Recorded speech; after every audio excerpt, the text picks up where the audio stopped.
na lampu, ana makanan, ana hiji, kamu nyo na kadar punya naik itu dan sebagainya kamu kami kiri kurangnya kekan. Bupati Aceh Utara Ismail A. Jalil SEMM atau yang disapa Ayahwa menembus kawasan pedalaman menggunakan sampan untuk memantau langsung daerah-daerah yang masih terisolir akibat banjir besar yang telah melanda selama 11 hari pada Selasa 2 Desember 2025 hingga hari ke-11 pasca bencana 9 kecamatan di Aceh Utara masih terendam air. Untuk mengetahui informasi lebih lengkapnya mengenai hal ini, kami saat ini telah terhubung bersama wartawan kami di lapangan Jafarudin dari Serambi News. Rekan Jafarudin, selamat siang. Selamat siang, Linda. Baik, rekan, apa alasan dari Ayahwa ini melihat langsung kondisi warga yang terisolir di pedalaman Aceh dan bagaimana kondisi mereka di sana saat ini?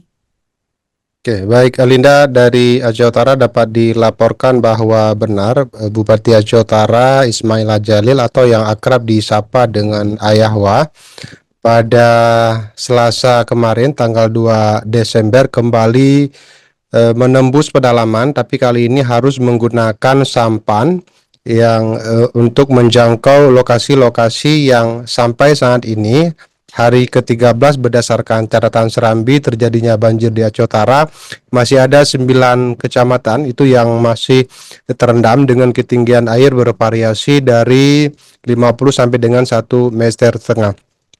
Ayahwa melakukan menembus pedalaman Aceh Utara menggunakan sampan karena tidak mungkin melalui jalur darat karena jalur darat tersebut selain daripada rusak parah sehingga tidak bisa dilintasi oleh roda 2 apalagi dengan roda 4. Kemudian juga banyak jembatan yang memang rusak parah sehingga tidak memungkinkan untuk dilintasi dengan menggunakan roda 2 dan roda 4. Sehingga salah satu cara untuk menembus pedalaman untuk melihat langsung kondisi masyarakatnya, Ayahwa atau sapaan daripada Bupati Aceh Utara menggunakan sampan bersama dengan sejumlah kepala SKPK menjangkau di antara lain seperti Baktia Barat, kemudian juga Kecamatan Langkahan yang merupakan 9 dari 27 kecamatan di Aceh Utara yang sampai dengan saat ini hari ke-13 itu masih terendam banjir. Nah, Ayahwa melakukan menjangkau masyarakat yang ada di pedalaman untuk melihat langsung kondisi masyarakat dan juga untuk melihat langsung pengungsi para korban banjir yang sampai dengan saat ini masih mengungsi dan juga untuk mengetahui bagaimana kehidupan para pengungsi yang sampai saat ini masih berada di titik-titik seperti di Menasah, kemudian juga di Balai Pengajian yang digunakan oleh masyarakat untuk mengungsi. Ini merupakan yang kesekian kalinya Ayahwa melakukan kunjungan seperti itu. Kalau sebelumnya menggunakan mobil dan juga menggunakan speedboat, namun kali ini karena memang tidak bisa dilintasi oleh speedboat dan juga dengan menggunakan kendaraan sehingga salah satu caranya adalah dengan menggunakan sampan. Alinda. Ya, baik, rekan. Apa tantangan yang dihadapi petugas dan juga Bupati Ayahwa saat menembus desa-desa terdampak dengan sampan hingga malam hari? Ya, salah satu yang menjadi tantangan sampai dengan saat ini di kawasan pedalaman itu beberapa daerah itu masih yang terisolir. Yang pertama karena memang tidak terjangkau dengan listrik belum hidup, kemudian juga jaringan komunikasi yang juga belum bisa dimanfaatkan oleh masyarakat sehingga menyulitkan daripada masyarakat untuk menyampaikan beragam informasi yang ada untuk ke posko induk di Aceh Utara. Tantangan lain juga sarana infrastruktur yang tidak memungkinkan digunakan oleh petugas untuk menjangkau masyarakat yang berada di kawasan di pedalaman. Selain itu juga banyak masyarakat yang saat ini berdasarkan juga pengakuan daripada Ayahwa sendiri dalam konferensi pers yang diadakan pada Rabu hari ini tanggal 3 Desember bahwa banyak masyarakat yang memang tidak mendapat atau kekurangan bantuan disebabkan karena memang stok bantuan yang ada di Aceh Utara juga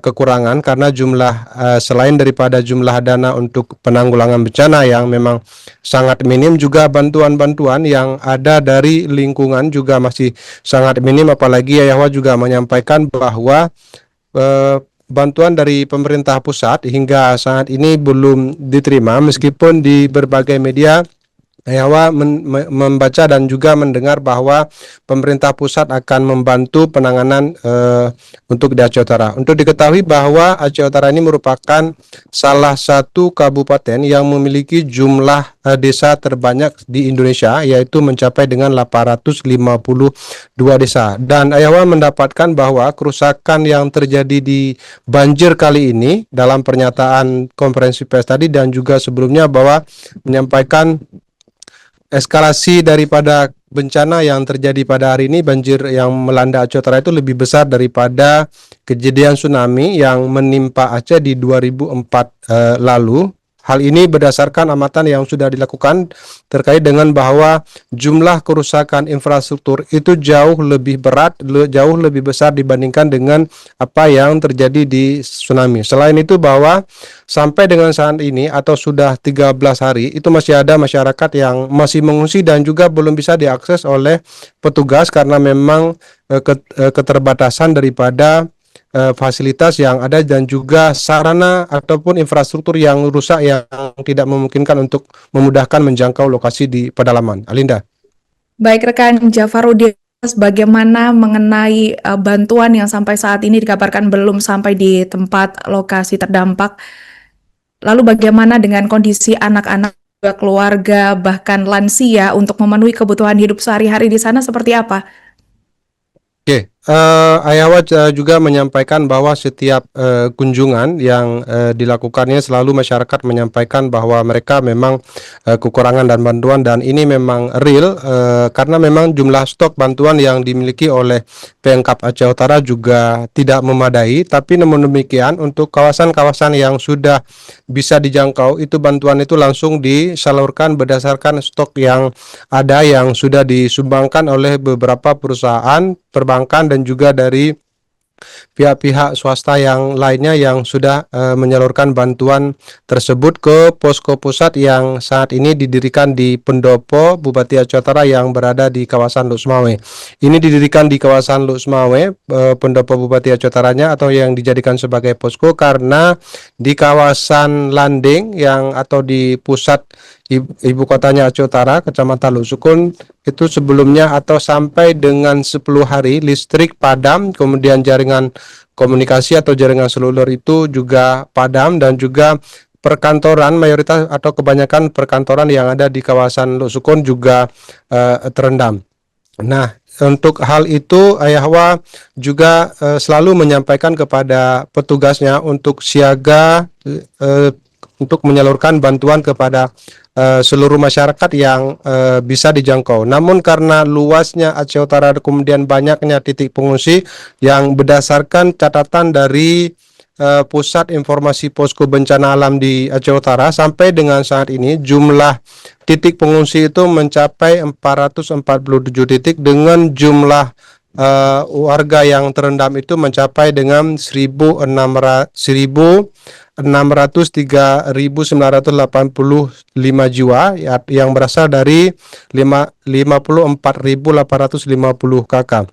Nah, kemudian selain itu juga jumlah korban yang meninggal itu melonjak hingga saat ini sudah ditemukan ada 114 warga yang sudah meninggal, dan sebagiannya seperti di Kecamatan Muara Batu itu terpaksa dikubur dengan kuburan massal karena memang jumlahnya yang banyak dan juga kondisi jenazah yang sudah beberapa hari. Selain daripada itu juga jumlah masyarakat yang hilang sampai ini itu mencapai dengan 109 orang, kemudian juga terdapat luka-luka, dan di dalam pengungsi tersebut bahwa ada balita yang hasil pendataan sementara itu mencapai dengan 1.251 orang, kemudian ada lansia 1.687 orang, kemudian diantaranya juga ada disabilitas yang mencapai dengan 54 orang.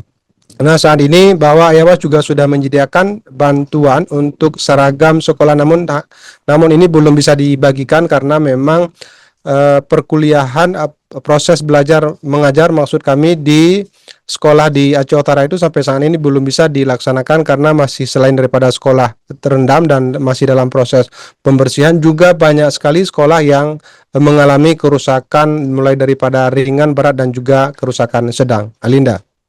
Rekan Jafar, lantas untuk pemerintah setempat sendiri atau dari pihak Ayahwa ini, apakah membutuhkan bantuan tambahan tim personil ataupun kapal-kapal boot begitu untuk bisa menjangkau titik-titik terpencil di lokasi terdampak? Mengingat tadi ada beberapa lokasi yang belum bisa terjangkau untuk beberapa bantuan. Apakah memerlukan beberapa bantuan, rekan? Ya, Linda, beberapa hari yang lalu Ayawa juga sudah menyampaikan kepada pemerintah pusat untuk meminta pesawat yang dapat digunakan untuk mendistribusikan bantuan ke titik-titik yang memang tidak bisa dijangkau, apakah menggunakan jalur darat, kendaraan roda 2 dan roda 4, kemudian juga dengan menggunakan sampan, tapi memang harus diantar atau didistribusikan dengan menggunakan jalur udara. Nah, tapi persoalannya dalam konferensi pers tadi juga Ayawa menyampaikan bahwa hingga saat ini pihaknya belum mendapatkan informasi apakah permintaan tersebut itu dapat dikabulkan. Sementara kondisi masyarakat itu masih banyak yang mengungsi dan juga masih belum bisa dijangkau untuk menyalurkan bantuan yang ada. Ewa juga meminta kepada pemerintah pusat bukan hanya jenis pesawat tapi juga tambahan personel yang bisa membantu untuk mencari warga yang statusnya itu dinyatakan hilang berdasarkan laporan yang disampaikan oleh pihak keluarga yang mencapai dengan 109 orang hingga pada saat ini. Selain itu juga tambahan personel juga dibutuhkan dalam rangka juga menjangkau kawasan-kawasan yang belum tersentuh oleh bantuan, sehingga dengan adanya tambahan personel tersebut diharapkan dapat membantu petugas yang sudah sepekan lebih bekerja untuk mendistribusikan bantuan dan juga melakukan pendataan. Alinda. Download Tribun X sekarang, menghadirkan lokal menjadi Indonesia.